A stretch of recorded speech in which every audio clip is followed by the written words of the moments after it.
How's everybody doing tonight? Good, good. I am from Las Vegas. I love living in Las Vegas. One of the fun things is I get to perform for a lot of conventioneers out in Las Vegas. Recently I was at the Riviera Comedy Club and they had a big archery convention while I was over there. Right now, as you guys know, archery is huge with nobody. That's a stupid sport, and these douchebags were sitting there in the club and they had their bows and their arrows leaning against the table with them. I was like, you know what would be fun is if all you archers, get your archer buddies together, get your bows, your arrows, then just head on down to the other end of the strip. And then surround the Excalibur Hotel. Start firing arrows in there, that's what they get. That's what they get for staying in the castle, that's what. It's the castle, those are the people who didn't know it was a castle. Good stuff, man. I was at Toys R Us today. Anybody in here is a parent's going to totally know where I'm going with this story. Every goddamn aisle I walk up and down, a little voice from right about here, just I want. Right, just reaching for toys. Boys' toys, girls' toys, doesn't matter. I want. Finally I'd had enough of it. Grabbed him by his arm, pulled his pants down around his ankles. Started going to town on him from back here, just wailing on him, right? Just turning his butt red. He had tears just rolling down his cheeks. This woman comes charging up. She says, "Sir, you don't have the right to do that. You don't have the right to beat him like that." And I said, "Why don't you mind your goddamn business?" And she said, "That's my son that you beat." I don't have kids. I don't have kids.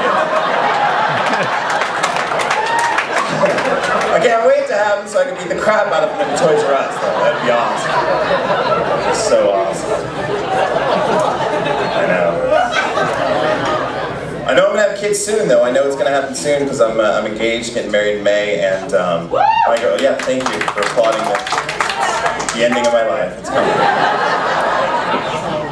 She says we're having babies right away, honey, because babies are like gifts from God.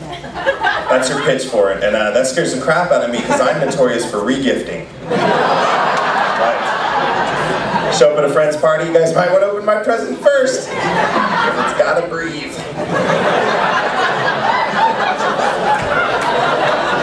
It's not a bottle of wine. It's not a bottle of wine. Baby, it's an awful vile baby.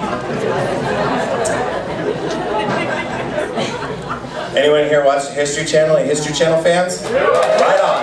A lot of pot smokers in here. There we go. That's how I find it. That's how I find it. I was watching the History Channel. They had a story on there about Abraham Lincoln.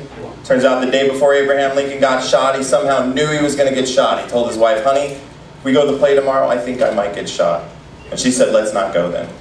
And Abe said, "You know what, if it's my time to go, it's my time to go. I can't stop it from happening." That's the way this show said that conversation went down. I've been in enough relationships to know there's no way that's how that conversation went. Abe probably said, "Honey, if we go to the play tomorrow, I might get shot." She probably just said, "You always pull this shit when it's somewhere I want to go."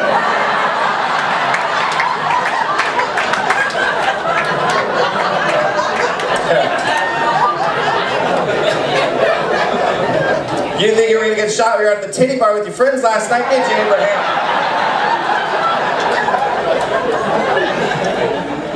So why don't you get your half short stuff, because we're going to the play. And I'll bet Abe said, "You know what? Let's go to the play. God damn it, I hope I do get shot." I've had enough of your crap, woman.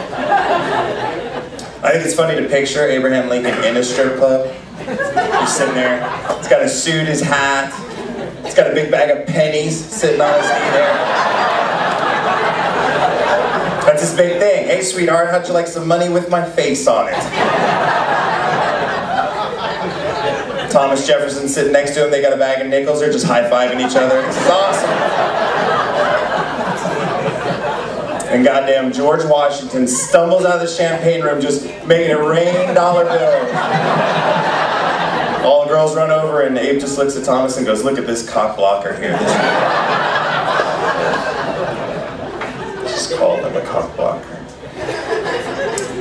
I'd like to close, if I could, with a inspirational joke. This is more of a story, actually, than anything else. It's a story that helps me get through the day. Some of you guys might recognize it. It was on ESPN. It was up for an SB about 1.5 years ago. I believe the school was Central Washington. But it's about a women's college softball team. It's a girl, she steps up to the plate, never hit a home run in her career, and she knocks it out of the park. And as she's going around first base, she messes her knee up. Can't go any further. The umpire says if your teammates carry you around the base, you should be counted as out. If you put in a pinch runner, it's only going to count as a single. And at that news, the opposing team picked this girl up and carried her the rest of the way around the bases. Gave this girl a 3-run home run, which knocked the opposing team out of the playoffs. And they asked the girls, why would you do that when you knew it was going to knock you out of the playoffs? And the girl just said, you know what? She got a home run. She deserves that home run. And I tell that story just to show how unselfish a group of people can be in such selfish times as today. Yeah. Absolutely. So it's a heartwarming story. I love that story. I love that story. The other reason I tell that story is to further prove my point that women's sports are make-believe.